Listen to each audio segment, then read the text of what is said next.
El 14 de marzo de 1849, la corte del condado en Lowndes County, Alabama, se incendió por completo en lo que los funcionarios llamaron un desafortunado accidente causado por una lámpara volcada. Pero entre las cenizas, los investigadores encontraron algo que no encajaba con la historia oficial: 3 conjuntos de restos humanos en el sótano, encadenados a anillos de hierro incrustados en las paredes de piedra. Los registros del secretario del condado de 1847 a 1849 fueron completamente destruidos, junto con escrituras de propiedad, certificados de matrimonio y, lo más crucial, los documentos de sucesión de la herencia de los Sutton. Por más de un siglo, los descendientes de familias de Lowndes County han susurrado sobre lo que realmente pasó en la plantación Bell River durante esos 2 años, sobre las gemelas hijas del coronel Nathaniel Sutton, y sobre el esclavo llamado Marcus, quien de alguna manera logró documentar todo antes de desaparecer. Lo que estás a punto de escuchar ha sido reconstruido a partir de cartas sobrevivientes, registros médicos de Mobile y testimonios, dados a una sociedad abolicionista del norte, que estuvieron sellados hasta 1963, antes de continuar con la historia de las hermanas Sutton y los secretos que consumieron a toda una comunidad. Asegúrate de suscribirte a Liturgy of Fear y activa la campanita de notificaciones. Descubrimos los rincones más oscuros de la historia de Estados Unidos, que los libros de texto no tocan, y deja un comentario diciéndonos de qué estado o ciudad escuchas. Nos encanta saber dónde nuestro público descubre estos horrores olvidados. La verdad sobre la plantación Bell River comienza no con el incendio, sino con un funeral 2 años antes, y con 2 mujeres que habían sido enseñadas que la supervivencia significaba control absoluto. Lowndes County en 1847 se extendía a través de algunos de los suelos más ricos para el cultivo de algodón en Alabama, tierra negra que hacía ricos a los hombres y tallaba el paisaje en reinos de casas con columnas blancas rodeadas de campos que llegaban al horizonte. La sede del condado, Huntsville, se encontraba en el centro de todo, una colección de edificios de ladrillo y calles de tierra donde los plantadores hacían negocios, y sus esposas fingían no saber de dónde venía realmente la riqueza familiar. La plantación Bell River estaba a 8 millas al sur de la ciudad, accesible solo por un camino privado que serpenteaba a través de grupos de robles de agua, y cruzaba 2 afluentes del río Alabama. El coronel Nathaniel Sutton construyó la casa principal en 1828, una estructura de 3 pisos con 12 habitaciones y un edificio de cocina separado conectado por un pasillo cubierto. Los cuarteles de esclavos, 24 cabañas dispuestas en 2 filas precisas, estaban a 1/4 de milla detrás de la casa principal, lo suficientemente cerca para ser convocados rápidamente, lo suficientemente lejos para que el coronel no tuviera que oír los sonidos de las vidas que poseía. El coronel hizo su fortuna en algodón, pero su reputación venía de algo completamente diferente. Había servido en la Guerra Creek bajo Andrew Jackson y trajo de ese conflicto una creencia de que los humanos podían mejorarse mediante cría cuidadosa, de la misma manera que se mejoraba al ganado. Su biblioteca contenía textos médicos de Filadelfia, revistas agrícolas de Virginia y correspondencia personal con hombres en universidades que compartían sus convicciones sobre jerarquías raciales y destino biológico. Llevaba registros meticulosos, mediciones, observaciones, genealogías trazadas 3 generaciones atrás. Sus vecinos lo llamaban excéntrico pero brillante. Sus esclavos lo llamaban algo completamente diferente, aunque nunca donde oídos blancos pudieran oírlo. El coronel nunca se casó. En cambio, compró a una mujer esclava llamada Ruth en 1824 de un comerciante de Charleston, una mujer descrita en la factura de venta como de complexión inusualmente clara y porte gentil. Ruth dio a luz a gemelas en 1825, Sarah y Catherine. El coronel las crió en la casa principal, las educó con tutores de Mobile, las vistió con ropa fina ordenada de Nueva Orleans, pero nunca las liberó. Nunca las reconoció como sus hijas en ningún documento legal. En papel, seguían siendo su propiedad, un arreglo que le daba autoridad absoluta sobre cada aspecto de su existencia. Sarah y Catherine crecieron en un aislamiento peculiar. Aprendieron a leer y escribir, a pintar acuarelas y tocar el pianoforte, Estudiaron literatura, matemáticas, geografía y francés, pero rara vez salían de los terrenos de la plantación. El coronel controlaba quién visitaba y cuándo, filtrando cada contacto social potencial a través de sus criterios rígidos. Les dijo que eran especiales, que habían recibido ventajas que las elevaban por encima de su estación, pero que el mundo más allá de Bell River nunca las entendería ni aceptaría. Les enseñó que la seguridad venía del aislamiento, que la confianza era una debilidad y que el poder, por limitado que fuera, era la única moneda que importaba. Las gemelas aprendieron estas lecciones demasiado bien. Desarrollaron su propio lenguaje de miradas y gestos, terminando las oraciones de la otra, a veces quedándose en silencio por días y comunicándose solo mediante notas pasadas a través de la mesa del Sena. Llevaban vestidos idénticos en colores coordinados, Sara en verde profundo, Catherine en azul medianoche. Leían los mismos libros al mismo ritmo, una empezando por el frente, la otra por atrás, encontrándose en el medio. Compartían todo, cepillos para el pelo, joyería, secretos, y eventualmente algo más oscuro su madre.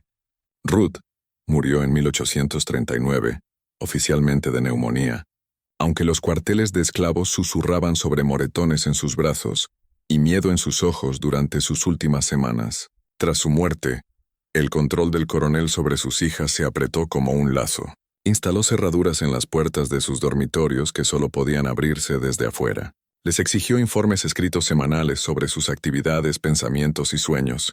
Comenzó a probarlas, dejando objetos de valor en lugares obvios para ver si robaban, presentándolas a visitantes masculinos para observar sus reacciones, creando situaciones diseñadas para revelar cualquier rebelión oculta. La plantación misma prosperó en esos años. Para 1847, el coronel poseía 63 personas esclavizadas cuyo trabajo producía 142 fardos de algodón anualmente. Vendía su cosecha a través de factores en Mobile e invertía las ganancias en más tierra, más esclavos, más libros para su biblioteca en constante crecimiento. La población esclava de Bell River tenía un perfil demográfico inusual, un número desproporcionado de individuos de piel clara, más niños de lo que la tasa de natalidad debería haber producido, y un patrón perturbador de familias separadas y vendidas, justo cuando los niños alcanzaban la adolescencia. El capataz, un hombre llamado Jonas Pritchett, había trabajado en Bell River por 15 años. Vivía en una cabaña cerca de los cuarteles de esclavos y ejecutaba las órdenes del coronel con precisión mecánica.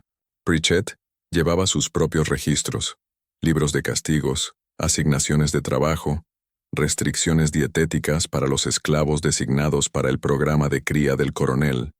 Estos cuadernos, escritos en la caligrafía apretada de Pritchett, documentaban atrocidades con el tono casual de informes agrícolas. ¿Qué mujeres eran forzadas a qué cabañas? ¿Qué niños eran engendrados por qué hombres? ¿Qué embarazos eran terminados y por qué métodos? En la casa principal, Sara y Catherine entendían más de lo que su padre se daba cuenta. Leían sus diarios cuando él viajaba a Mobile por negocios. Escuchaban a las puertas y recogían fragmentos de conversaciones entre Pritchett y el coronel. Sabían lo que pasaba en los cuarteles después del anochecer. Sabían cuáles de los esclavos eran sus medio hermanos. Sabían que su padre veía a los seres humanos como sujetos experimentales en su laboratorio personal, de teoría racial, y aprendieron a odiarlo con una furia fría y paciente, que lo habría aterrorizado si la hubiera reconocido. La mañana del 3 de febrero de 1847 llegó con un calor inusual para la temporada, las temperaturas subiendo a los bajos 60 Wundersin, incluso antes del mediodía. El coronel Sutton había pasado la noche anterior en su estudio, trabajando a la luz de una lámpara en correspondencia con un profesor del Medical College of South Carolina. El personal de la casa no notó nada inusual cuando no apareció para el desayuno. A menudo trabajaba toda la noche y dormía hasta tarde. Fue Pritchett quien lo encontró a las 10, desplomado en su sillón de cuero con papeles esparcidos por el escritorio. La cara del coronel tenía un tono grisáceo, y cuando Pritchett tocó su mano para despertarlo, la piel se sentía fría y cerosa. El doctor Amos Grayfield llegó de Hanville 2 horas después y declaró al coronel Nathaniel Sutton muerto, estimando la hora de la muerte entre la medianoche y el amanecer. Crisis cardíaca. declaró el doctor Grayfield apenas mirando el cuerpo. El hombre tenía 56 años. Se trabajó hasta el agotamiento. Le advertí sobre su temperamento calórico y el estrés mental excesivo. El corazón cede. Así de simple.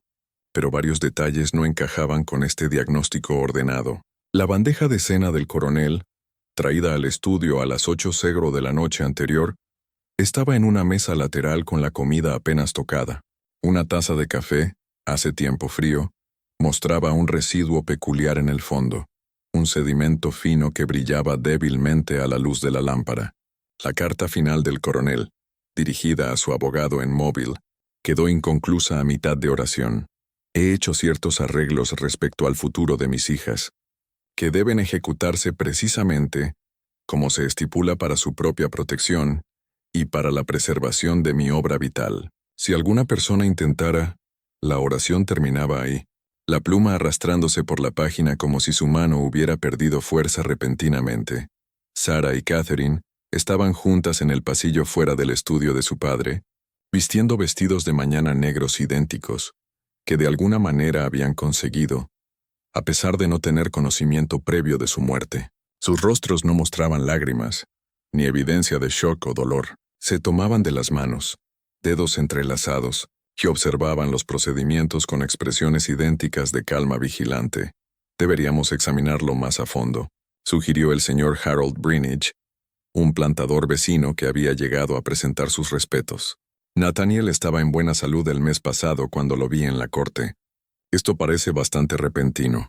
El coronel se trabajó hasta la tumba, espetó el doctor Grayfield, irritado por tener su juicio profesional cuestionado. Lo he visto 100 veces. El cuerpo simplemente cede. Ahora, si me disculpan, necesito hablar con las hijas sobre los arreglos funerarios. Pero el doctor Grayfield nunca tuvo esa conversación. Sarah se dirigió a él primero, su voz perfectamente modulada y fría como lluvia de enero. Doctor Grayfield, apreciamos su pronta atención.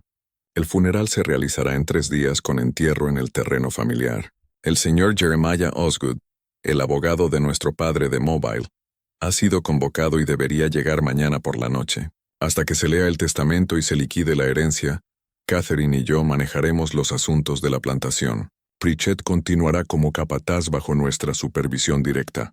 Los hombres en la habitación intercambiaron miradas. Las mujeres no manejaban plantaciones, ciertamente no mujeres solteras de apenas 22 años. Y había algo más, algo que no podían articular del todo, la sensación de que Sarah y Catherine habían estado esperando este momento, que habían ensayado estas palabras y sabían exactamente cómo se desarrollarían los eventos. Ahora, señorita Sarah, comenzó el señor Brinage, en el tono condescendiente que los hombres reservaban para mujeres, discutiendo asuntos más allá de su comprensión. ¿No puede esperar seriamente? Nuestro padre nos educó específicamente para esta eventualidad, interrumpió Catherine, su voz un espejo de la de su hermana. Entendemos la rotación de cultivos, factores de mercado, el manejo de mano de obra de campo. Hemos estudiado sus métodos por años. Esta plantación continuará operando en su nivel actual de productividad. Lo que los hombres no sabían, no podían saber, era que Sarah y Catherine se habían preparado para este día durante meses. Habían estudiado los libros contables de su padre, memorizado los nombres y capacidades de cada persona esclavizada en la propiedad, aprendido qué mercaderes en Hamville podían ser manipulados y cuáles evitar. Habían planeado para cada contingencia, excepto una: el contenido específico del testamento de su padre. El funeral se realizó el 6 de febrero bajo cielos grises que amenazaban lluvia, pero nunca la entregaron. 43 vecinos y asociados de negocios asistieron, reuniéndose en el salón donde el cuerpo del coronel yacía en un ataúd de nuez forrado con satén blanco. El reverendo Samuel Yates de la iglesia presbiteriana de Hamville pronunció un elogio que alababa las contribuciones del coronel a la prosperidad agrícola de Alabama y su devoción por avanzar el conocimiento científico. Ni una sola persona esclavizada de Bell River asistió al servicio, aunque se reunieron en los cuarteles esa noche para su propia ceremonia, una mezcla de himnos cristianos y tradiciones más antiguas, cantando canciones que celebraban la liberación y el ajuste de cuentas. Mantuvieron sus voces bajas, pero el sonido llegó a través de los campos hasta donde Sarah y Catherine Estaban sentadas en el porche de la casa principal. Piensan que son libres ahora, dijo Sarah suavemente. Aprenderán lo contrario, respondió Catherine.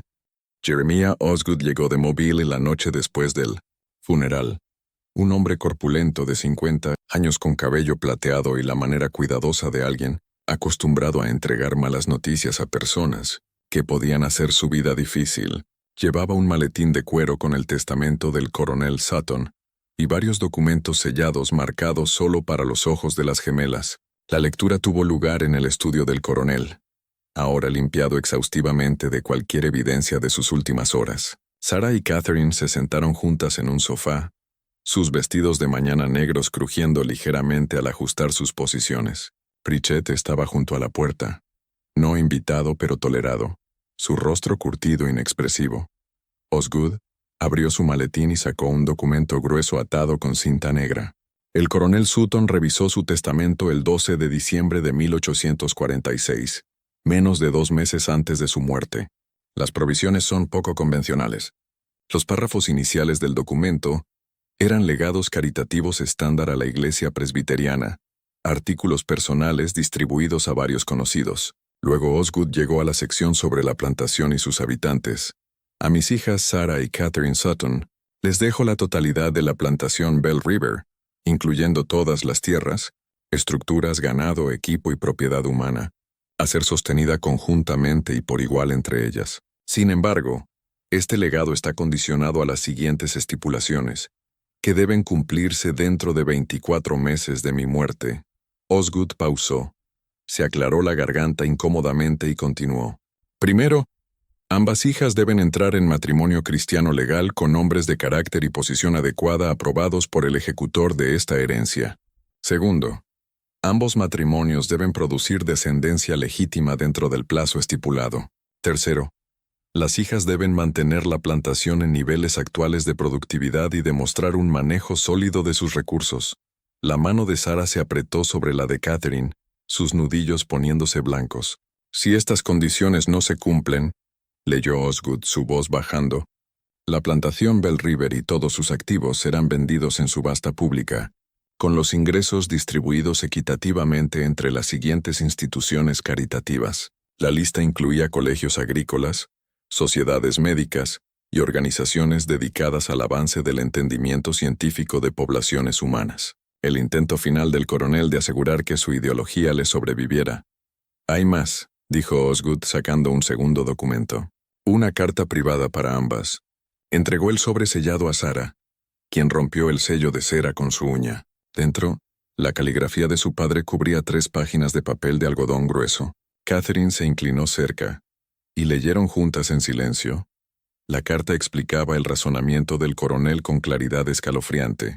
Había observado su apego antinatural la una por la otra, su rechazo a intereses femeninos normales en cortejo y matrimonio. Había concluido que nunca se separarían voluntariamente, nunca formarían alianzas apropiadas con hombres que pudieran continuar su obra y manejar adecuadamente su herencia. Así que creó una situación donde no tenían opción: casarse y procrear o perderlo todo. Pero el párrafo final de la carta contenía algo más perturbador. He hecho arreglos para asegurar que elijan sabiamente. Mi red de correspondencia se extiende por todo el estado y más allá. Estarán vigilando, reportando sobre su conducta y elecciones. Recuerden siempre que son lo que yo las hice, y no pueden escapar de la verdad fundamental de su naturaleza, no importa cómo pretendan lo contrario. La sangre que fluye por sus venas es tanto su privilegio como su prisión. Sarah dobló la carta cuidadosamente y la colocó de vuelta en el sobre. Cuando miró a Osgood, su expresión no traicionaba nada. Entendemos los términos. ¿Quién sirve como ejecutor?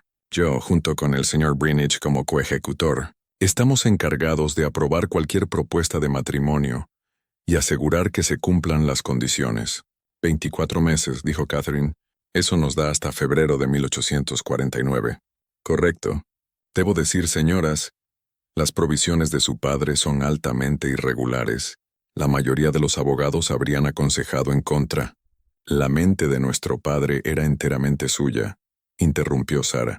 Cumpliremos sus deseos. Ahora, si nos disculpan, tenemos asuntos de plantación que atender. Después de que Osgood se fue, Prometiendo regresar en 6 meses para evaluar su progreso, las gemelas permanecieron en el estudio. Se sentaron en la silla de su padre, Catherine en el asiento, Sara en el reposabrazos, y miraron las paredes forradas de diarios y textos médicos, los libros contables documentando 2 décadas de experimentación humana, disfrazada de manejo agrícola. «No podemos encontrar maridos adecuados en 24 meses», dijo Catherine finalmente. Él lo sabía. Diseñó esto para que fallara. «No si controlamos cada variable», respondió Sara. «Padre nos enseñó eso. Creía que los humanos podían criarse como ganado, que cada aspecto de la reproducción podía manejarse y dirigirse. Lo probaremos correcto, solo no de la manera que él pretendía». «¿Qué estás sugiriendo?» Sara se levantó y se movió al escritorio de su padre, abriendo el cajón inferior donde guardaba sus registros más privados. Sacó un diario encuadernado en cuero y lo abrió en una página marcada con una cinta de seda. Los registros de cría de padre. Documentó todo. ¿Qué combinaciones produjeron? ¿Qué resultados, qué linajes consideraba superiores? ¿Qué individuos designó para su programa? Catherine se unió a ella, leyendo por encima de su hombro. Las entradas eran clínicas, deshumanizantes, describiendo personas como si fueran ganado. Comprada hembra aproximadamente 25 años del estate Williamson. Buenos dientes, espalda fuerte, rápida para aprender tareas. Letras visibles en espalda indican propiedad previa en Virginia. Emparejada con macho número 4. Resultados. Un niño macho vendido 1837. Una niña hembra retenida para cría futura. Era un monstruo, susurró Catherine. Lo era, estuvo de acuerdo Sara. Pero también era exhaustivo.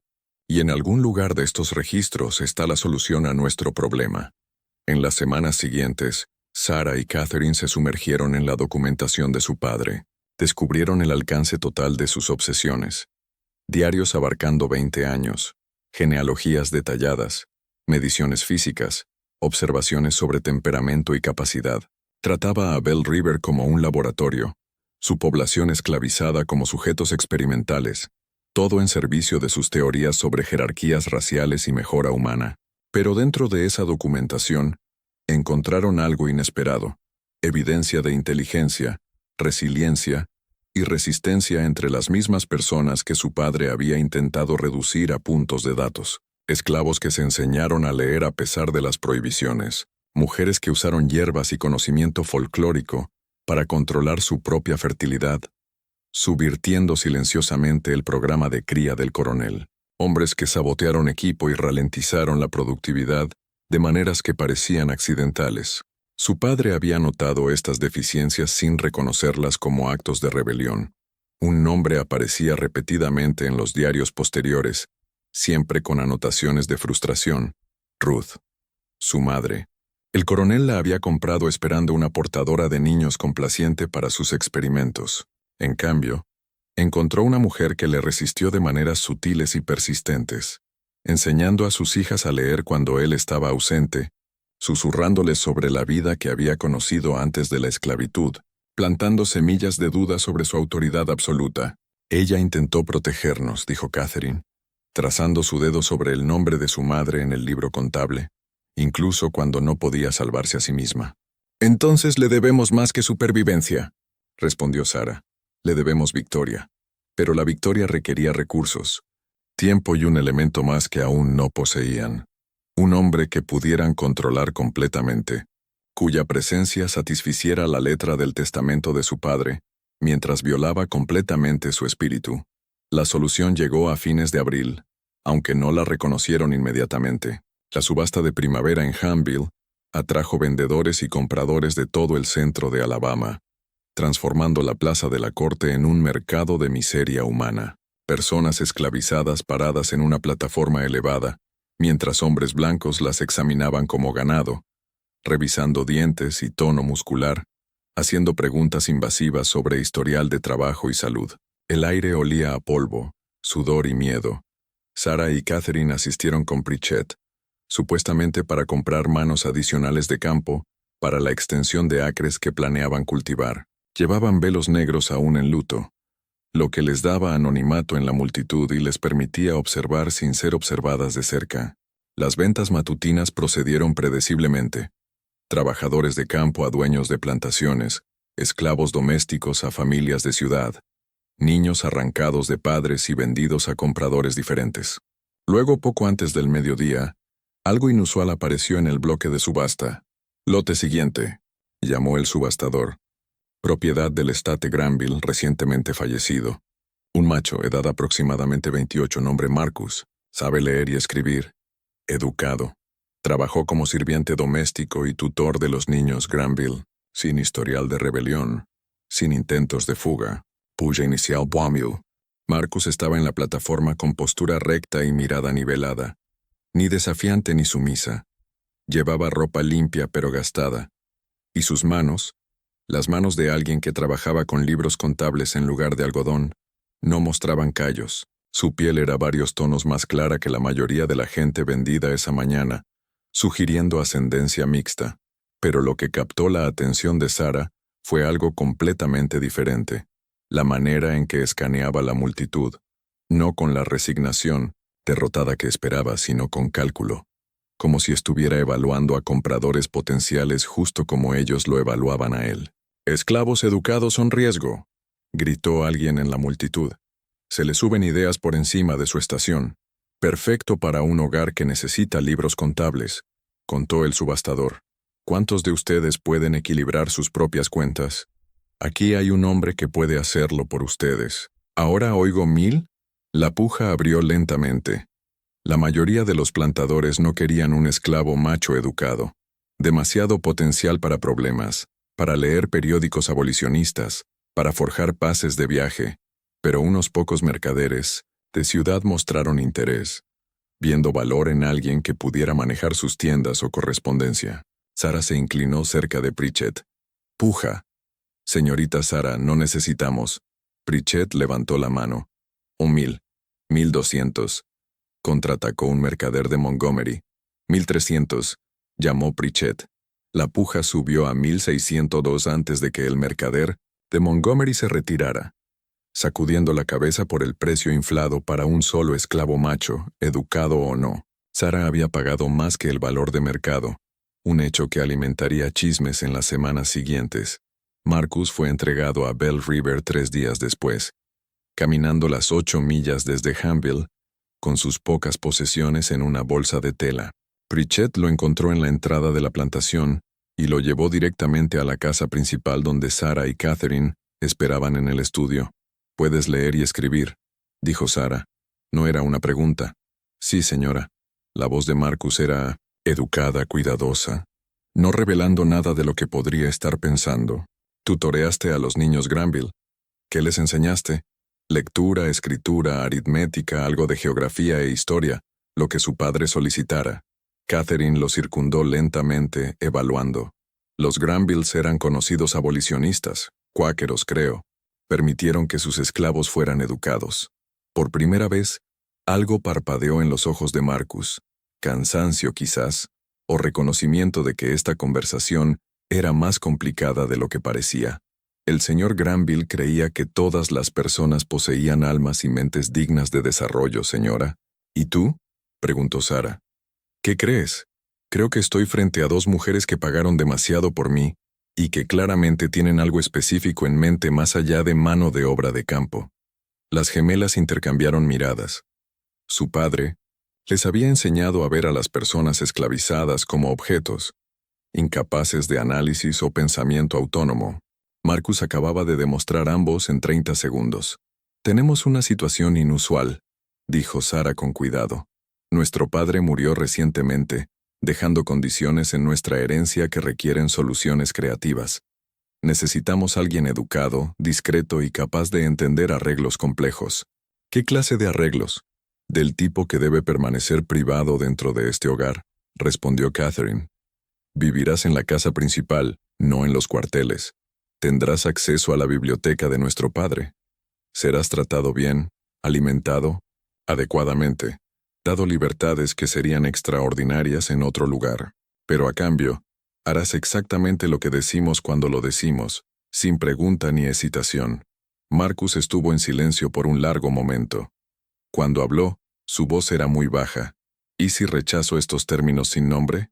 Entonces serás vendido al sur, dijo Sara llanamente, a plantaciones de algodón en Mississippi, donde esclavos educados son trabajados hasta la muerte en los campos para quebrarlos de cualquier pretensión intelectual.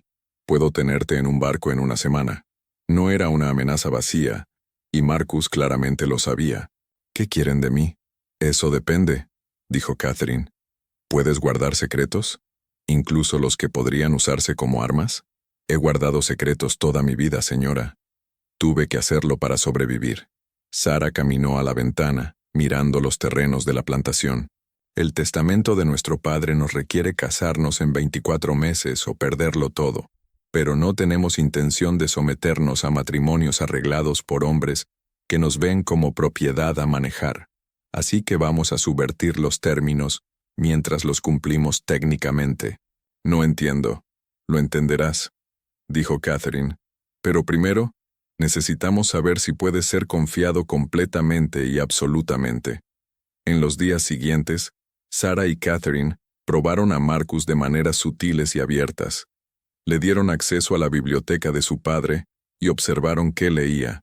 Le preguntaron opiniones sobre asuntos políticos y escucharon indicios de simpatías abolicionistas.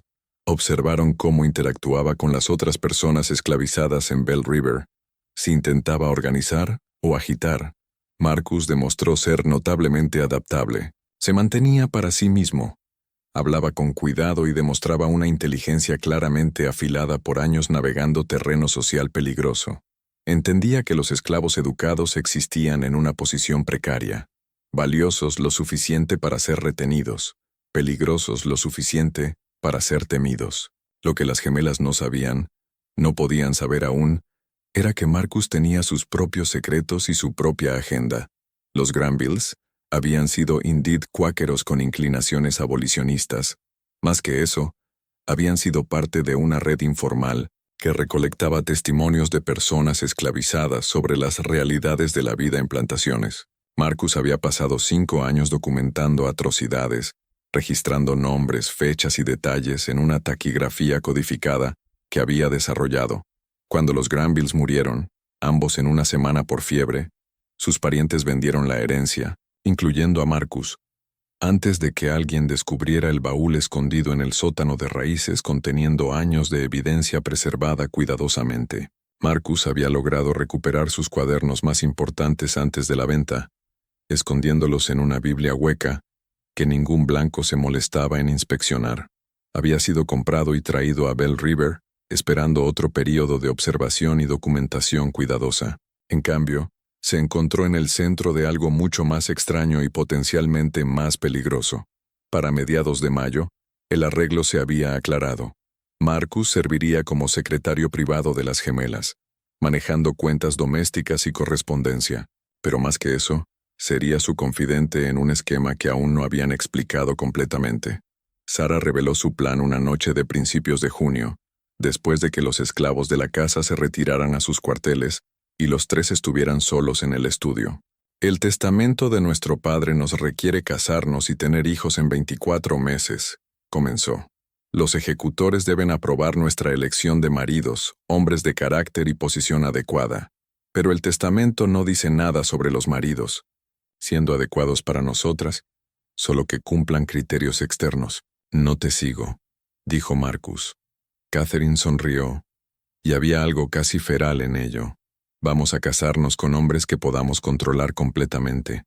Hombres ancianos o enfermizos, o hombres lo suficientemente desesperados por la conexión a una plantación rica que acepten cualquier término. Hombres que nos den legitimidad legal sin interferir en cómo manejamos Bell River. ¿Y los niños?, preguntó Marcus, aunque comenzaba a entender. La biología es biología, dijo Sara sin rodeos. Nuestro padre pasó 20 años probando que el linaje puede manejarse estratégicamente. Los ejecutores necesitan ver matrimonios y embarazos. No necesitan ver qué pasa detrás de puertas cerradas. Las implicaciones completas golpearon a Marcus como agua fría. Querían que él engendrara a sus hijos, creando la apariencia de herederos legítimos mientras las gemelas mantenían el control a través de matrimonios que existían solo en papel. Me estás pidiendo que cometa un acto que podría matarnos a todos, dijo lentamente. Si alguien lo descubre. Nadie lo descubrirá, interrumpió Catherine. Controlamos este hogar completamente. Los matrimonios se arreglarán cuidadosamente. Manearemos cada detalle, cada testigo posible, cada pieza de evidencia. Estarás protegido. ¿Protegido? Marcus rió amargamente. Soy un esclavo. No hay protección para mí. Si esto falla, ustedes serán arruinadas socialmente, quizás enviadas lejos. Yo seré colgado o quemado vivo. Por eso estarás motivado para asegurar que no falle, dijo Sara. Y a cambio recibirás algo que vale el riesgo. ¿Qué podría valer la libertad? Libertad legal documentada y suficiente dinero para ir al norte y empezar una nueva vida, dijo Catherine en voz baja. Esperaremos hasta después de que nazcan los niños y la herencia esté segura. Entonces te manumitiremos, proporcionaremos fondos y te enviaremos con una historia de cobertura que resista escrutinio. Marcus miró entre ellas, buscando engaño o promesas falsas. ¿Y si rechazo? No lo harás, dijo Sara con certeza, porque quieres la libertad más que temes la muerte, y eres lo suficientemente inteligente para reconocer esto como tu única oportunidad real. Tenía razón y él lo sabía, pero había algo más en juego. Algo que las gemelas no habían considerado. Marcus veía en su esquema no solo un camino a la libertad personal, sino una oportunidad para documentar y exponer todo el sistema. Si podía reunir evidencia sobre los secretos de la familia Sutton, sobre los experimentos del coronel, sobre la red de plantadores y capataces que habían colaborado en décadas de atrocidades, podría enviar esa información al norte y golpear un golpe contra la institución que le había robado la vida. Lo haré, dijo finalmente. Bajo una condición. No estás en posición de hacer condiciones, dijo Catherine. Sí lo estoy. Si quieren mi cooperación en lugar de mi cumplimiento resentido, quiero saber todo. Los diarios de tu padre, su correspondencia, sus registros de cría, todo. Las gemelas consideraron esto. Darle a Marcus acceso irrestricto a los papeles de su padre era peligroso, pero rechazar podría crear exactamente el cumplimiento resentido que él mencionó. De acuerdo, dijo Sara. Pero los estudiarás aquí en esta habitación bajo nuestra supervisión. Nada sale de esta casa. Aceptable. Lo que ninguno dijo en voz alta era que cada uno acababa de hacer un trato con alguien en quien no confiaban completamente, apostando sus futuros a un engaño tan audaz que solo podría tener éxito si cada elemento se alineara perfectamente. Y en Lount County, Alabama, en 1847, la perfección estaba en muy corta suministro. Los meses de verano trajeron calor opresivo a Bell River, del tipo que hacía el aire espeso como jarabe, y convertía cada tarea física en una ordalía. Pero dentro de la casa principal, detrás de postigos cerrados y cortinas corridas, se construía una presión diferente. Sara y Catherine comenzaron su búsqueda de maridos adecuados con el cálculo frío que su padre les había enseñado. Necesitaban hombres que cumplieran los criterios de los ejecutores para carácter y posición, mientras fueran vulnerables lo suficiente para manipular. Compilaron una lista de sugerencias de Osgood y sus propias observaciones de la sociedad de Lount County. El primer candidato fue el señor Edmund Barley, un viudo de 68 años cuya operación de algodón había luchado desde que sus hijos se mudaron al oeste buscando oportunidades en Texas. Barley había sido amigo del coronel y expresó interés inmediato cuando se le acercó sobre un posible matrimonio con una de las gemelas.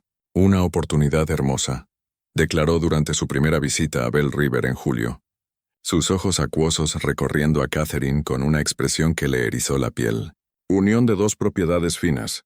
Continuación del legado de tu padre. Me honraría guiarte a través de las complejidades del manejo de plantación. Catherine sonrió y no dijo nada. Después de que Barley se fue, se frotó las manos hasta dejarlas en carne viva en la palangana, como si pudiera remover el recuerdo de su palma en su brazo durante el tour de los terrenos. Servirá, dijo Sara clínicamente. Está desesperado por restaurar su reputación después del fracaso de cosecha del año pasado. Aceptará cualquier término prenupcial para asegurar la conexión. No puedo, susurró Catherine. Sara, no puedo dejar que me toque. No lo hará. Ese es el punto. El matrimonio es ficción legal. Marcus engendra el niño. Barley recibe el crédito y mantenemos el control. Pero arreglar dos matrimonios así resultó más complejo de lo anticipado. Los ejecutores, particularmente Brinage, tenían opiniones fuertes sobre partidos adecuados. Cuando Sara sugirió que podría casarse con un mercader de Mobile, un hombre de 42 con éxito moderado en el comercio de algodón, Brinich lo rechazó inmediatamente. «Fondo inadecuado», declaró. «Tu padre pretendía que te casaras en familias plantadoras establecidas, no clases comerciales». El abuelo del hombre era un sirviente indenturado.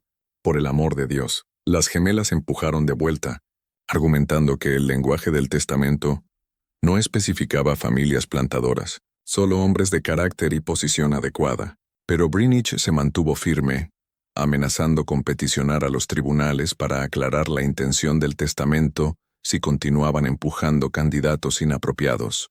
«Está tratando de forzarnos a matrimonios que le benefician», furiosa Sara después de una reunión particularmente contenciosa. «Tiene hijos. ¿Te das cuenta de que probablemente está angulando para casar a una de nosotras con su propia familia?» Mientras las negociaciones de matrimonio se prolongaban, Marcus se inmersó en los papeles del coronel Sutton. Lo que encontró allí excedía sus peores expectativas. El programa de cría del coronel había operado por 2 décadas con brutalidad sistemática. Había forzado emparejamientos específicos, vendido niños que no cumplían sus criterios y separado familias sin consideración por lazos humanos. Documentaba todo en lenguaje clínico que deshumanizaba personas en puntos de datos. Hembra número 7 muestra resistencia a asignaciones de cría. Recomiendo disciplina aumentada en aislamiento para inducir cumplimiento. Pero los diarios también contenían algo más. Evidencia de una red.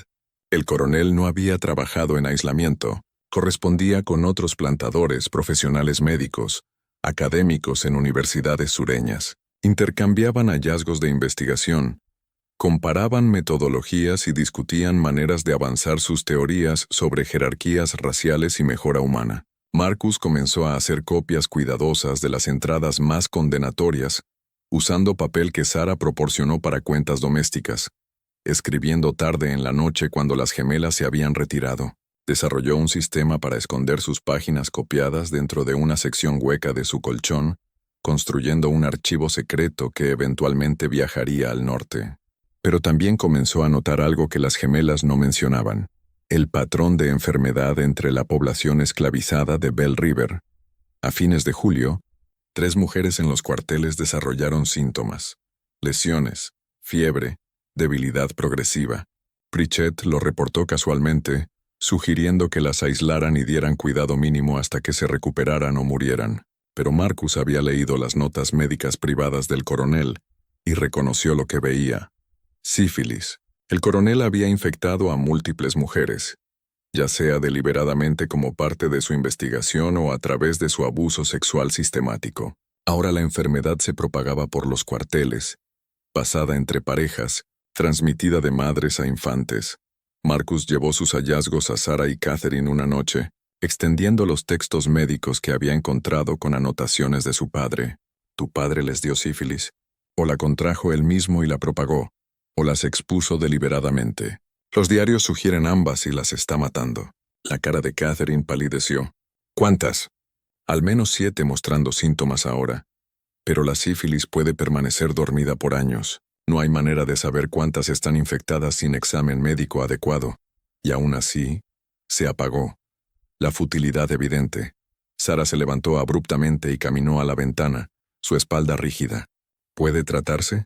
«Tratamientos de mercurio a veces, pero son casi tan peligrosos como la enfermedad misma. Caros y requerirían un doctor dispuesto a tratar personas esclavizadas adecuadamente». Que Marcus no necesitaba terminar esa oración tampoco. «Hazlo de todos modos», dijo Sara sin volverse. «Compra cualquier medicina necesaria de Mobile.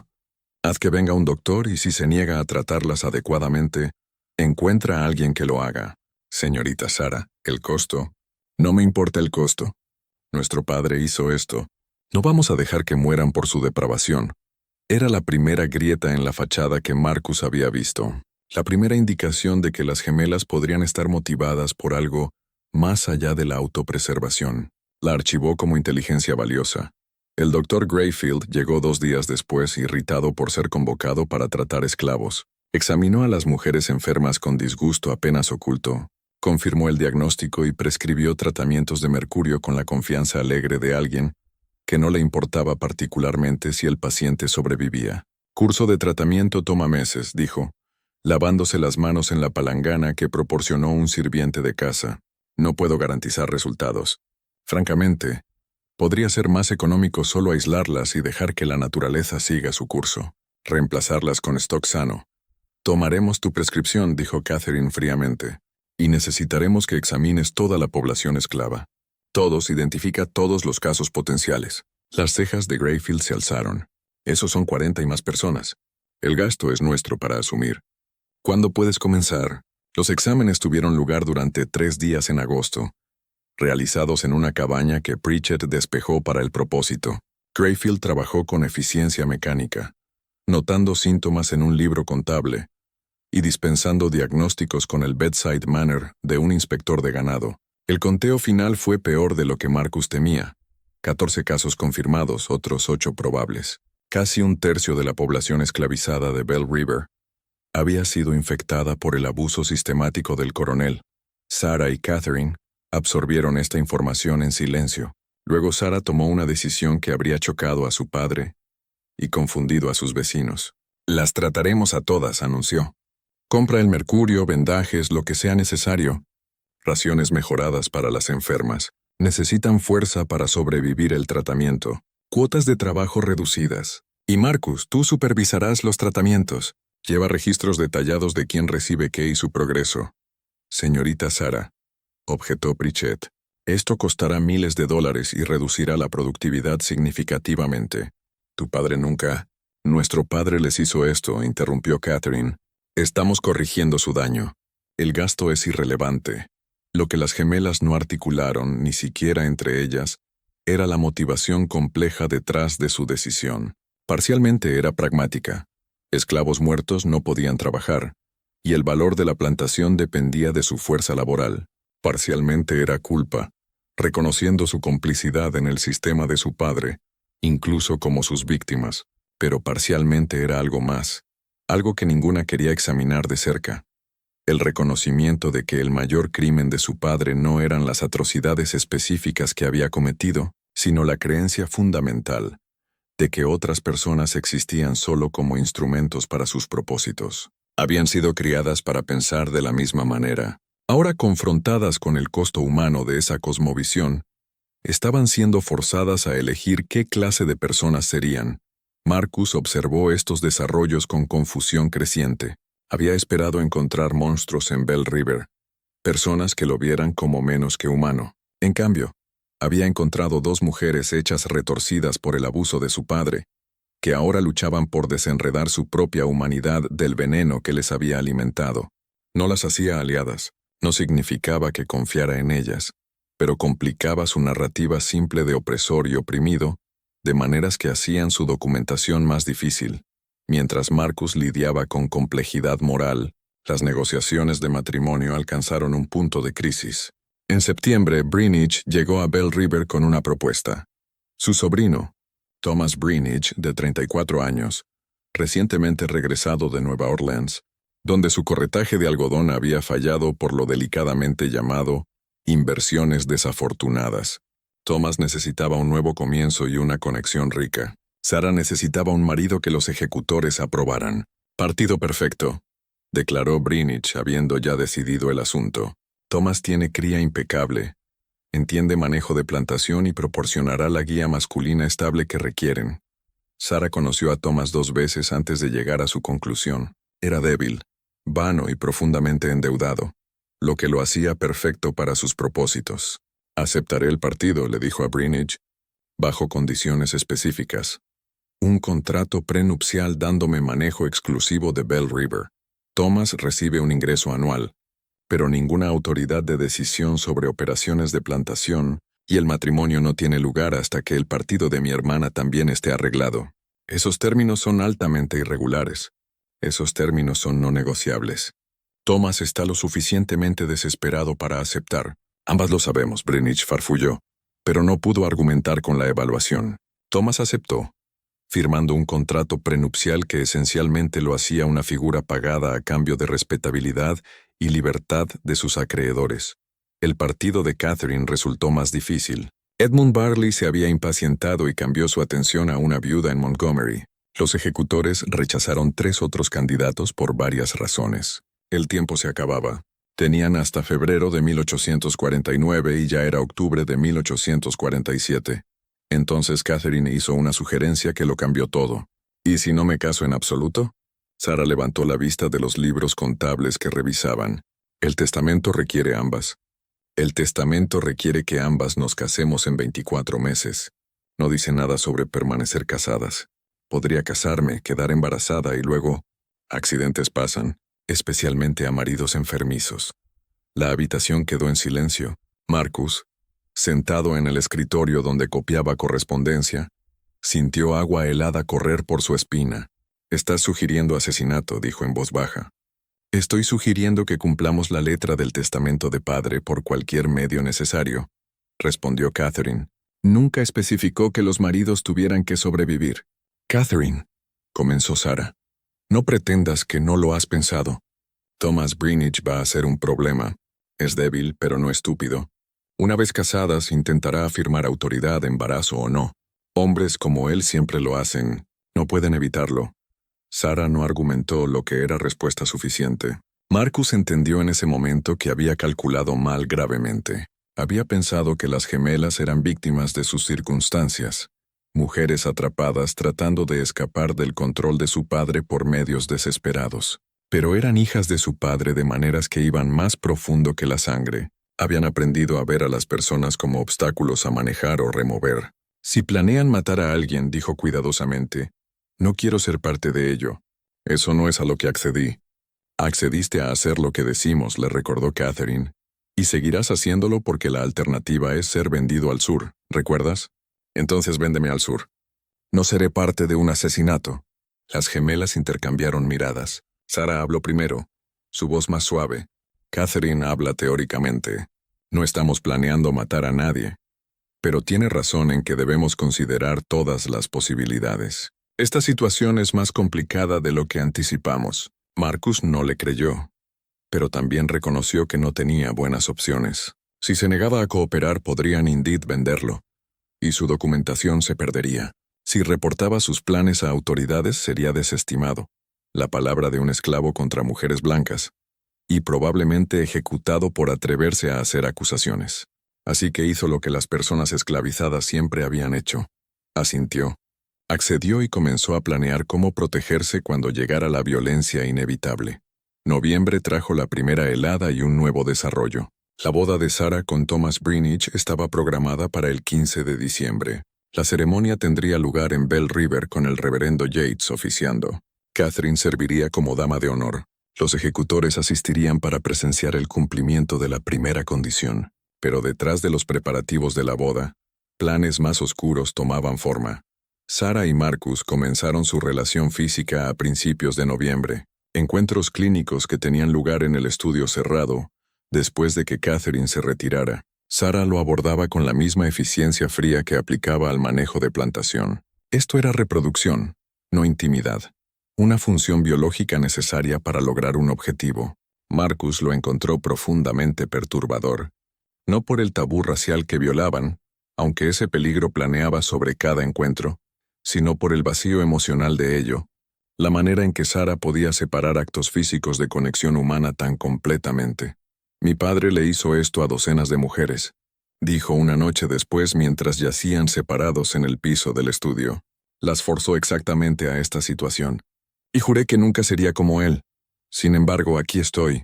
«No me estás forzando», dijo Marcus, aunque no era enteramente verdad. La amenaza de ser vendido al sur planeaba sobre todo. «¿No lo hago? Estás esclavizado. Por definición, no puedes consentir.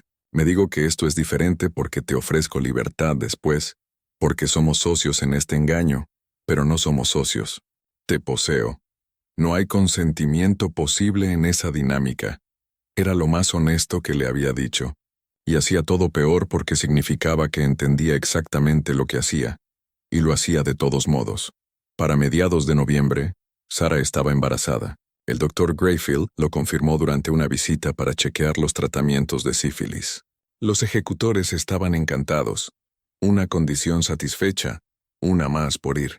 Thomas Brinich, quien había llegado a Bell River 2 semanas antes para preparar la boda, Aceptó la noticia con el placer oblivious de un hombre que creía que su propia virilidad lo explicaba todo. La situación de Catherine permanecía sin resolver.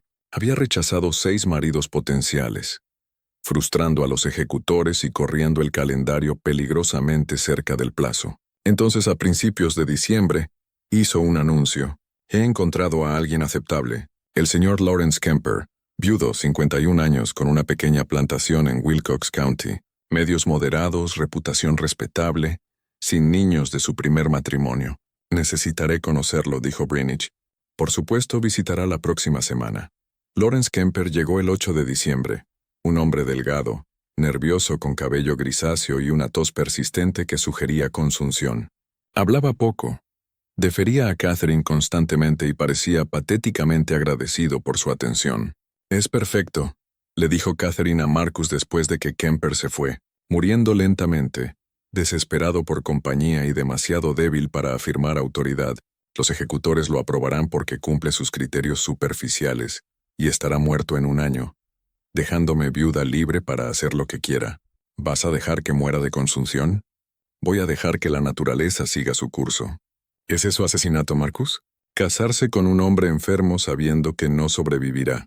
Marcus no tenía respuesta. Eso no sonaba como evasión moral. La boda de Sarah tuvo lugar en un día de diciembre frío y claro. 40 invitados asistieron, llenando el salón de Bell River con olor a perfume y humo de leña de las chimeneas. El reverendo Yates realizó la ceremonia con su usual solemnidad ponderosa. Thomas Brinich se veía complacido consigo mismo, claramente creyendo que había asegurado un premio valioso. Sarah llevaba un vestido de seda marfil que Catherine había cosido, y su expresión durante toda la ceremonia era tan en blanco como la de una muñeca de porcelana. Marcus observaba desde la parte trasera de la habitación, técnicamente sirviendo como personal doméstico adicional para el evento. Vio a Sarah decir sus votos sin hesitación. Vio aceptar el beso de Thomas con compostura perfecta. Vio sonreír y aceptar felicitaciones de invitados que no tenían idea qué clase de actuación presenciaban. Esa noche, después de que los invitados se fueran y Thomas se emborrachara hasta el estupor en sus nuevos cuartos, Sarah vino al estudio donde Marcus esperaba. «Está hecho», dijo simplemente. «La primera condición está satisfecha, y Thomas hará lo que se le diga. Lo dejé muy claro durante nuestra conversación de noche de bodas. Recibe una vida cómoda, un ingreso anual y la apariencia de autoridad. A cambio, se queda fuera de mi camino y no hace preguntas sobre cómo opera esta plantación». Accedió a eso. Accedió a evitar ser expuesto como un fraude que robó a sus socios de negocios en Nueva Orleans. «Compré su cooperación con amenazas, Marcus, de la misma manera que compré la tuya. Soy hija de mi padre, ¿recuerdas?» El amargor en su voz era nuevo, y Marcus lo reconoció como peligroso. Sarah comenzaba a odiarse por lo que se estaba convirtiendo, lo que significaba que podría hacer algo impredecible para probar que era diferente de su padre, o algo terrible para probar que no le importaba. La boda de Catherine estaba programada para el 20 de enero de 1848. Los ejecutores aprobaron a Lawrence Kemper después de escrutinio mínimo. Su fondo checaba. Sus holdings de propiedad eran legítimos, y su ansioso desespero por volver a casarse lo cegó a cualquier problema potencial. Pero en las semanas entre las dos bodas, algo cambió en Bell River. El personal de la casa comenzó a susurrar sobre argumentos entre las gemelas, voces alzadas detrás de puertas cerradas. Pritchett reportó que ambas mujeres parecían distraídas, tomando decisiones sobre manejo de plantación y luego revocándolas horas después. Marcus sabía qué pasaba. La tensión de mantener su engaño, combinada con el autodesprecio creciente de Sarah y el cálculo cada vez más frío de Catherine, estaba fracturando su frente unida previa. Llegó a un cabeza la noche antes de la boda de Catherine. Marcus estaba en el estudio trabajando en su documentación secreta, cuando oyó gritos de arriba. Corrió arriba para encontrar a Sarah y Catherine en el dormitorio de Sarah. Catherine con sangre corriendo de su nariz. Sarah con marcas de arañazos en la cara. «Quiere matarlo», gritó Sarah cuando vio a Marcus. «No solo dejarlo morir, envenenarlo realmente». «Está muriendo de todos modos», gritó Catherine de vuelta. «¿Por qué esperar? ¿Por qué arriesgar que cambie de opinión sobre los términos del matrimonio? Lo dosificamos con arsénico, muerto en 6 meses. Soy viuda y embarazada y terminamos con todo esto. porque eso nos hace asesinas. Asesinas reales deliberadas. Ya somos asesinas. ¿O habías olvidado el café que le serviste a padre la noche que murió? La habitación quedó en silencio. Marcus miró a las gemelas, entendimiento inundándolo con claridad enfermiza. Mataron a su padre, dijo. Sara se hundió en la cama, su cara en las manos. Arsénico mezclado con vidrio en polvo en su café. Cantidades pequeñas durante 3 semanas lo hicieron parecer fallo cardíaco. El doctor Greyfield nunca sospechó porque quería creer que eran causas naturales. Tuvimos que hacerlo, dijo Catherine, su voz desafiante. Iba a vender a Marcus y 3 otros esclavos a un tratante de Mississippi. Lo oímos haciendo arreglos y planeaba forzarnos a matrimonios con hombres que él seleccionó, hombres que habrían ayudado a continuar su programa de cría. No teníamos opción. Siempre hay una opción, dijo Marcus en voz baja. Fácil para ti decirlo, espetó Catherine. No estás atrapada en una jaula construida por un hombre que te vio como experimento biológico.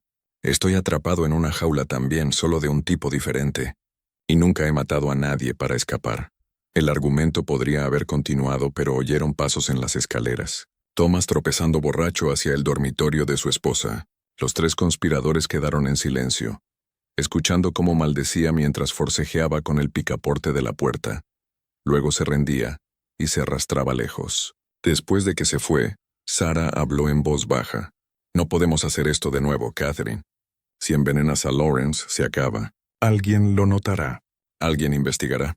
Y todo esto, la plantación, nuestra libertad, la documentación de Marcus, todo será destruido.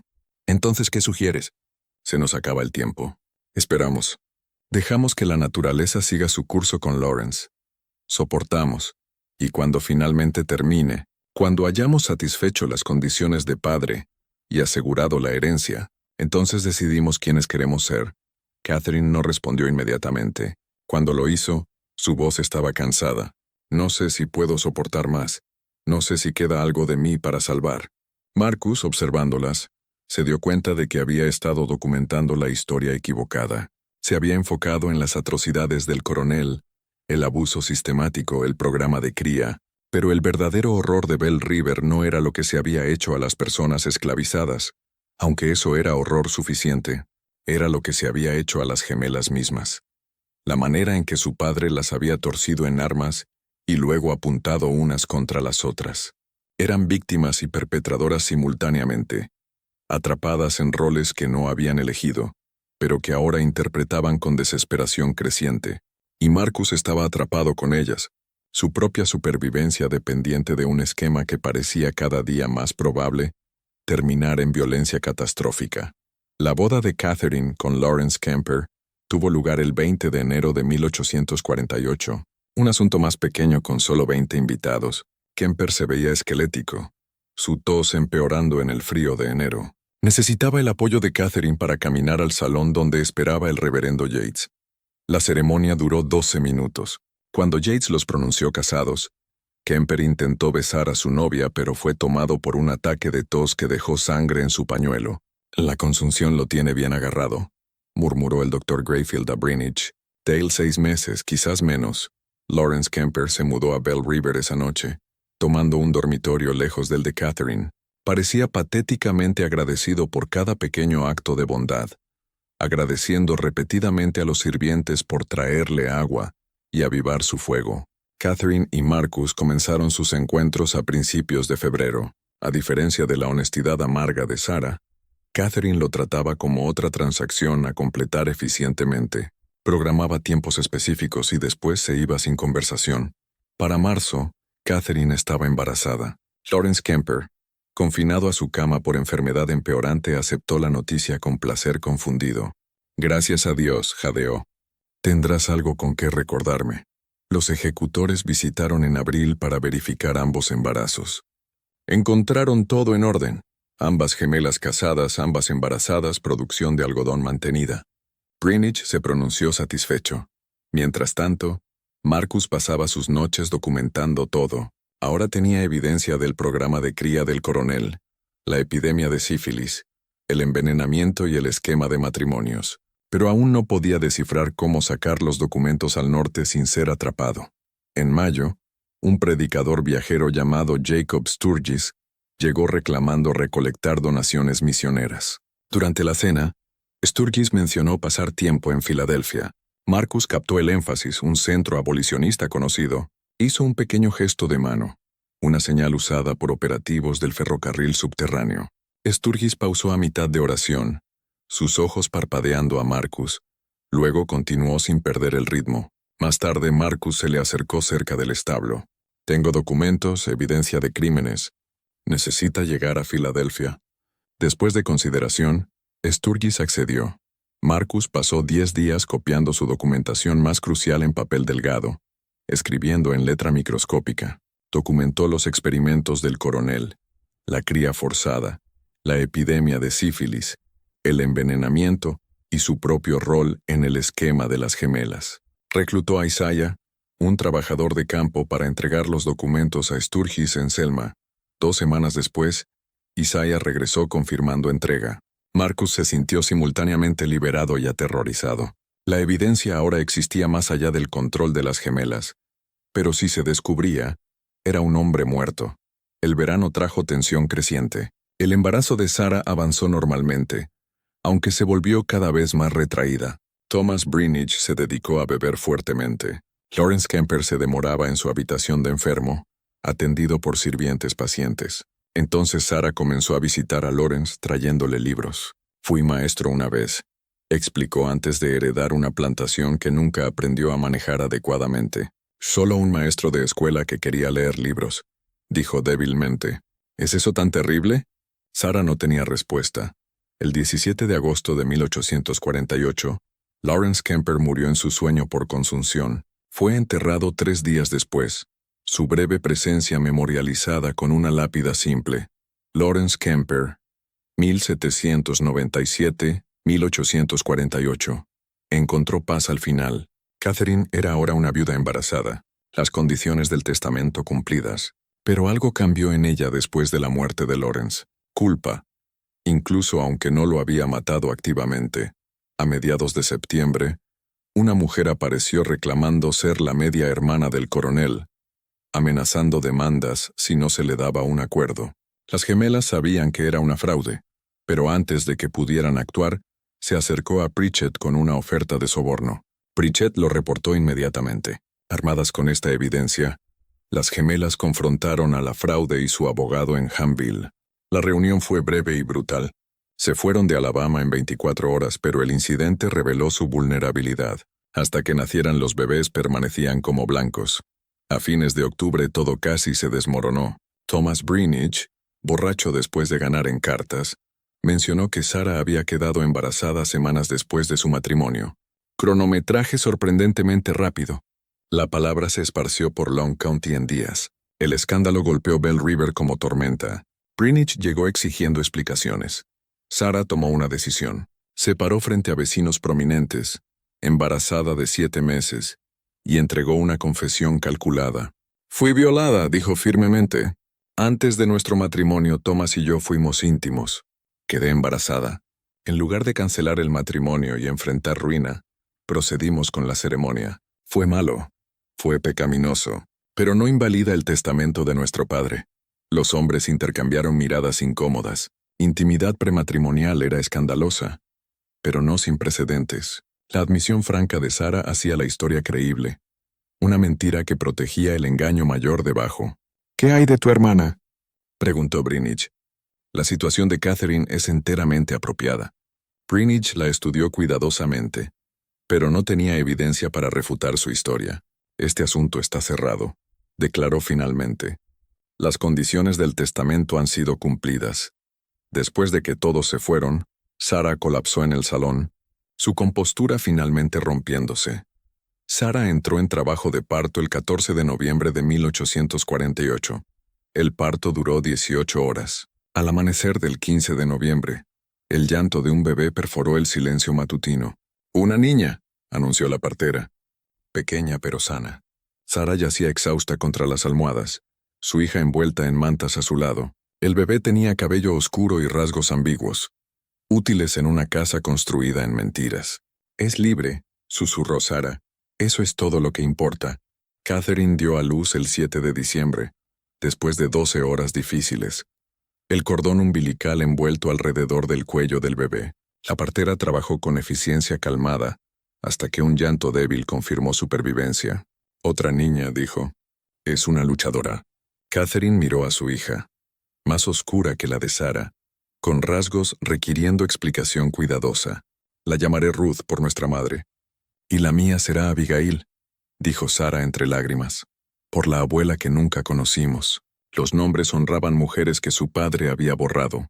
Eran las primeras decisiones que las gemelas habían tomado, que no eran calculadas para ventaja, simplemente madres nombrando a sus hijas. Los ejecutores visitaron el 20 de diciembre para verificar ambos nacimientos y finalizar la transferencia de la herencia. Greenwich examinó a los bebés clínicamente, notó su existencia y pronunció las condiciones del testamento completamente satisfechas. La plantación Bell River se transfiere por la presente a Sarah Greenwich y Catherine Kemper. La herencia está oficialmente cerrada. Después de que se fue, Sarah no sintió nada. Ni triunfo ni alivio, solo agotamiento. Habían ganado, pero el costo había sido enorme. Marcus entró cargando a Abigail. Quiere a su madre. Mientras Sarah tomaba a su hija, tomó una decisión. Cumpliremos nuestra promesa. Tus papeles de manumisión se presentarán la próxima semana. Fondos suficientes para llegar a Filadelfia y establecerte allí. Marcus había esperado demoras. La franqueza lo tomó desprevenido. ¿Así de simple? Hicimos un acuerdo. Lo honro. ¿Y los documentos que envié al norte? Los ojos de Sarah se entrecerraron. Sé de esos. Pritchett intercepta toda correspondencia. Sé que había en ellos. Todo sobre los programas de padre, el envenenamiento, nuestro arreglo. Entonces, ¿por qué no? Porque tenías razón en documentarlo. Alguien necesita decir la verdad. Tal vez tu testimonio llegue a gente que pueda cambiar las cosas. Catherine apareció con Ruth. No te estamos deteniendo, pero pedimos 6 meses. Quédate hasta junio. Ayuda a estabilizar operaciones. Luego vete con nuestra bendición y suficiente dinero para empezar de nuevo. Era manipulación maestra, pero también honesta. 6 meses, accedió. El invierno pasó en paz relativa. Los tratamientos de sífilis continuaron con varios haciendo recuperación completa. Las gemelas se asentaron en la maternidad, mientras mantenían operaciones eficientes de plantación. Marcus pasaba las tardes preparando su partida, pero se encontró renuente a irse. Desarrolló apego a los niños que había engendrado y comprensión complicada de las gemelas mismas. Víctimas intentando escapar de la victimización, tratando de ser mejores de lo que habían sido criadas para ser. En marzo, llegó una carta de Pensilvania dirigida a Marcus. Era de Jacob Sturgis. El testimonio había llegado a la Pennsylvania Anti-Slavery Society. Lo estaban compilando para un reporte sobre plantaciones de Alabama. El legado de padre será exposición y condena, dijo Sarah en voz baja. Todo lo que creía se usará como evidencia de la depravación del sistema. Era un monstruo, dijo Marcus. Lo sé, pero también era mi padre. Movieron la partida de Marcus a mediados de abril. La noche antes de que se fuera, Sarah lo llamó al estudio. He estado pensando en lo que hicimos, dijo. Nos convencimos de que éramos diferentes de padre porque te ofrecimos libertad, pero no éramos diferentes. Solo usamos coerción más sofisticada. Lo sé. Y aún así te quedaste los meses extra, completaste los tratamientos, cumpliste tu trato incluso después de saber que descubrí tu documentación. Sarah le entregó un maletín pesado con monedas de oro. Esto es más de lo que acordamos. También hay cartas de introducción a mercaderes que no cuestionarán a un esclavo liberado con papeles apropiados. ¿Por qué? Porque Abigail y Ruth preguntarán por su padre algún día. Quiero decirles que era un buen hombre que tomó decisiones difíciles, que documentó la verdad cuando otros querían enterrarla. Catherine apareció con ambos bebés. Estamos despidiéndonos apropiadamente como familias deberían. Marcus sostuvo a sus hijas por última vez, memorizando sus caras. Son buenas, susurró. Son mejores que todos nosotros. Marcus dejó Bell River el 18 de abril de 1849. Llevaba sus papeles y un daguerrotipo que Sarah había encargado secretamente. Él sosteniendo a ambas niñas en la parte trasera. Marcus y sus hijas, abril 1849. Que todas encuentren libertad. Llegó a Mobile y aseguró pasaje al norte. El barco partió el 23 de abril. Nunca regresó a Alabama. Pero su testimonio sí. La Pennsylvania Anti-Slavery Society publicó su reporte en julio de 1849, detallando condiciones de plantaciones y nombrando específicamente al coronel Nathaniel Sutton. Causó indignación en estados del norte y furia en los sureños. En agosto, Harold Greenidge comenzó a hacer preguntas sobre cómo la información de Bell River había llegado a Pensilvania. El 3 de septiembre, llegó con un sheriff y orden para buscar evidencia de actividad abolicionista. Marcus fue manumitido, respondió Sarah calmadamente. Se fue con nuestra bendición. Lo que hizo después es su asunto. Robó propiedad, los diarios de tu padre. Los diarios de mi padre pasaron a nosotras. Le dimos acceso a Marcus como parte de sus deberes. Lo que hizo con ese acceso es especulación. La búsqueda duró 3 horas. No encontraron nada. Catherine había quemado todo lo potencialmente incriminatorio semanas antes. Greenidge se vio forzado a irse con las manos vacías, aunque sus palabras de despedida llevaban amenaza. Esto no ha terminado. Eventualmente alguien encontrará la verdad. Después de que se fue, Catherine dijo, necesitamos desaparecer. Tomó 6 semanas. Vendieron Bell River por efectivo inmediato. Manumitieron a varias personas clave con fondos para establecerse y vendieron la población restante a un mercader cuáquero que prometió transporte a estados libres. Thomas recibió su propiedad y acuerdo en efectivo por aceptar nunca contestar la venta. El 14 de octubre de 1849, Sarah y Catherine abordaron un barco en Mobile rumbo a Nueva Orleans, viajando como viudas con hijas infantes. Pero antes de dejar Alabama, hicieron una parada final. El 15 de octubre, un incendio comenzó en el sótano de la corte de Hanville. El edificio ardió por 6 horas, colapsando antes del amanecer. 3 cuerpos fueron encontrados, identificados como vagabundos buscando refugio, aunque nadie miró cuidadosamente por qué estaban encadenados en el sótano. La investigación concluyó que una lámpara volcada causó el incendio accidental. La mayoría de los registros del condado de 1847 y 1849 fueron destruidos. Cualquiera tratando de rastrear la historia de Bell River encontraría solo fragmentos y huecos. Sarah y Catherine llegaron a Wisconsin en diciembre de 1849. Compraron una pequeña granja fuera de Madison usando identidades falsas, presentándose como hermanas viudas empezando de nuevo. Sus hijas crecieron sabiendo solo que sus madres venían de Alabama, habían escapado de circunstancias difíciles, y que su padre había sido un buen hombre que hizo sacrificios. Marcus se estableció en Filadelfia como contable. Nunca se casó, nunca tuvo otros niños, nunca habló públicamente sobre Alabama, pero continuó proporcionando testimonio y ayudó a transportar esclavos escapados hasta que comenzó la guerra civil. Guardó el daguerrotipo escondido, sacándolo ocasionalmente para mirar las caras de sus hijas. En 1863, un teniente de la Unión descubrió un baúl sellado en las ruinas de Bell River, conteniendo diarios y registros de cría que confirmaban todo en el reporte y añadían nuevos horrores. Los documentos se convirtieron en parte del caso, porque la esclavitud necesitaba abolición completa. El legado del coronel Nathaniel Sutton se convirtió exactamente en lo que sus hijas predijeron: exposición, condena, evidencia de mal sistemático. Pero la verdad completa sobre Sarah y Catherine, sobre Marcus y los niños, permaneció oculta en registros quemados y mentiras construidas cuidadosamente. El incendio de la corte nunca se resolvió, los cuerpos nunca identificados, los documentos nunca recuperados, y la verdad sobre las gemelas, hermanas de Alabama que compartieron un esclavo, macho entre ellas hasta que ambas quedaron embarazadas, permaneció enterrada en cenizas y silencio por más de un siglo. Algunos historiadores reclaman que la historia es fabricada, que no existen registros para apoyar los eventos alegados. Otros apuntan al reporte de la Pennsylvania Anti-Slavery Society y argumentan que donde hay documentación, hay verdad. Pero quizás no importe si cada detalle es verificable. Lo que importa es lo que la historia revela sobre el sistema que hizo tales eventos no solo posibles, sino casi inevitables. Un sistema construido en tratar seres humanos como propiedad, en usar violencia y engaño como herramientas de control. Las gemelas Sutton, si existieron, fueron tanto víctimas como perpetradoras. Marcus, si vivió, fue tanto colaborador como luchador de resistencia. Los niños heredaron un legado de trauma y supervivencia, culpa y resiliencia. Y el resto de nosotros heredamos la responsabilidad de recordar, examinar y asegurar que las condiciones que crearon tales horrores nunca existan de nuevo. ¿Qué piensas de esta historia? ¿Crees que todo fue revelado? ¿O aún hay secretos enterrados en esos registros quemados?